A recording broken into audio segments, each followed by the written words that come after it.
20 years ago, football fans would cross entire continents just to watch a single World Cup match. They slept on airport floors, packed into overcrowded trains, took impossible road trips through countries they had never seen before. Because the World Cup was never just football, it was the closest thing sports ever had to a global celebration. For 1 month, entire cities changed, streets became oceans of flags. Strangers sang together like lifelong friends, every World Cup felt bigger than sport itself. But now, something feels different, because just weeks before the biggest World Cup in history, FIFA has a problem nobody expected. Hotels are empty, ticket prices are falling, flights are slowing down, and some of America's biggest stadiums still haven't sold out. This was supposed to be football's greatest spectacle ever created. 48 nations, 104 matches, 3 countries, 16 host cities, a tournament FIFA promised would feel like 1,000 years of World Cups at once. Instead, there are growing fears that World Cup 2026 could become something football has never seen before, a tournament with massive stadiums, but missing the atmosphere that made the World Cup special in the first place. When FIFA awarded the 2026 World Cup to the United States, Canada, and Mexico, the logic looked unstoppable. America meant giant stadiums, billion-dollar sponsorships, luxury, hospitality, massive broadcasting revenue. FIFA believed this would become the richest football tournament ever created, and maybe the most powerful too. Gianni Infantino stood on stage and described it as the greatest World Cup in the human history. But hidden underneath the excitement was a gamble that would eventually change everything. FIFA believed football fans would pay almost anything to be part of this event. So for the first time in World Cup history, FIFA introduced dynamic pricing, the same system used by airlines and concert companies. Ticket prices would rise automatically based on demand, and the prices quickly became extraordinary. Some opening match tickets crossed $1,000. Even average group stage seats became far more expensive than previous tournaments. FIFA assumed demand would remain endless, but football supporters are not the same as luxury entertainment audiences. The World Cup was built by ordinary fans, workers, families, lifelong supporters saving money for years just to experience football's biggest stage once in their lives. Suddenly, many of those people realized they could no longer afford to be part of it. But then the market started sending FIFA a message they never expected. At first, the warning signs looked small. Ticket resale prices started slowly dropping. Then, the collapse accelerated. More than 90% of resale listings across the tournament began losing value. Some seats dropped nearly 25% in just weeks, and suddenly, a dangerous cycle began. Fans stopped buying because they believed prices would continue falling, which caused prices to fall even further. The psychology of the tournament changed completely. Instead of panic buying tickets, supporters started waiting, watching, hoping prices would crash lower. Even the United States opening match against Paraguay, America's first home World Cup game since 1994, still had unsold sections close to kickoff. Think about how unbelievable that sounds. A home World Cup opener inside SoFi Stadium should feel impossible to access. The atmosphere should already be guaranteed. Instead, uncertainty started surrounding one of the biggest matches in Americans' football history. And atmosphere matters more than people realize. Football is not just what happens on the pitch. The noise matters, the tension matters, the fear inside the stadium matters. Some of the greatest moments in World Cup history became legendary because of the people in the stands. Without that energy, something fundamental changes. Then came the hotel crisis. Across American host cities, businesses had spent years preparing for a once-in-a-generation flood of football tourism. New York, Boston, Houston, Seattle, Philadelphia, San Francisco, entire hotel industries expected massive international demand.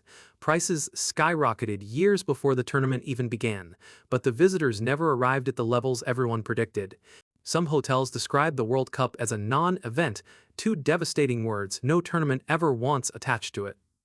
Then FIFA made the situation even worse. Thousands of reserved hotel rooms were suddenly released back onto the market. Almost overnight, Prices crashed. Some markets dropped close to 40%. Hotels that expected wealthy international supporters suddenly found themselves competing for ordinary summer travelers.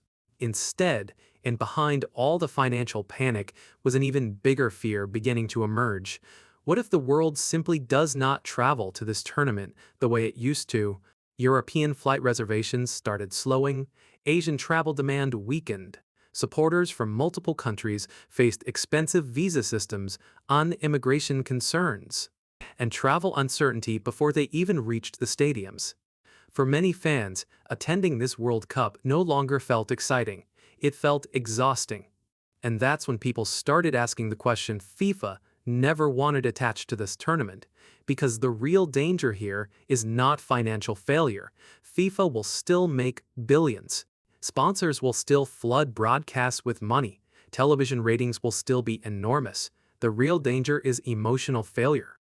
The World Cup became the biggest sporting event on Earth because of atmosphere.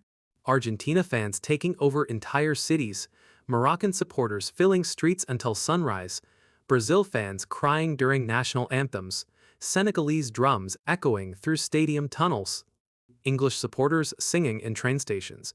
That chaos is the World Cup. That emotion is the World Cup. But many of the supporters who create that atmosphere are now the same people struggling to attend this tournament at all. Flights are expensive, hotels are expensive, tickets are expensive, border systems are intimidating, travel restrictions remain unpredictable, and younger football audiences have changed too. Modern fans no longer experience football the same way previous generations did. Millions can now watch every match instantly from home in perfect quality. They follow the atmosphere through TikTok clips, YouTube reactions, live streams, and social media. FIFA may have underestimated how much football culture itself has evolved. Because the World Cup is no longer just competing against other sporting events, it is competing against convenience, and convenience is becoming harder to defeat every year. The terrifying part for FIFA is that television can hide atmosphere problems extremely well. Cameras avoid empty sections, audio mixing amplifies crowd noise, broadcasts can create the illusion of intensity, but the people inside those stadiums will feel the difference instantly. Players will feel it too. Footballers constantly describe World Cups as emotionally overwhelming because of crowd pressure.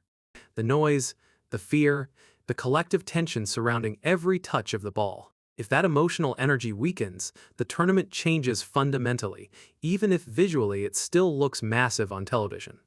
And maybe the biggest irony of all is that America was supposed to be the safest World Cup FIFA could possibly choose.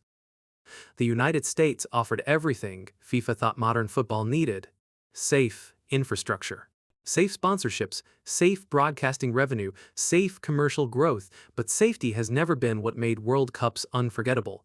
Chaos made them unforgettable, emotion made them unforgettable. Human unpredictability made them unforgettable. Some of football's greatest memories came from overcrowded streets, deafening supporters, emotional disorder, and entire cities temporarily surrendering themselves to football madness. In trying to maximize the business of the World Cup, FIFA may have accidentally weakened the human energy that made people fall in love with the tournament in the first place. And yet, despite everything, football still has one final chance to rescue the story, because once the matches begin, football has a strange ability to erase fear overnight. One unbelievable upset, one legendary goal, one magical atmosphere under the lights, and suddenly everything changes. Maybe that still happens in 2026. Maybe the opening week becomes unforgettable. Maybe supporters finally flood the stadiums once the tournament truly begins. Maybe football itself becomes bigger than the controversy surrounding it. But right now, the warning signs are impossible to ignore. The falling ticket prices, the soft hotel demand, the uncertain atmosphere, the growing fear that football's biggest tournament may have pushed ordinary supporters too far away from the center of the experience. FIFA promised the greatest World Cup ever created.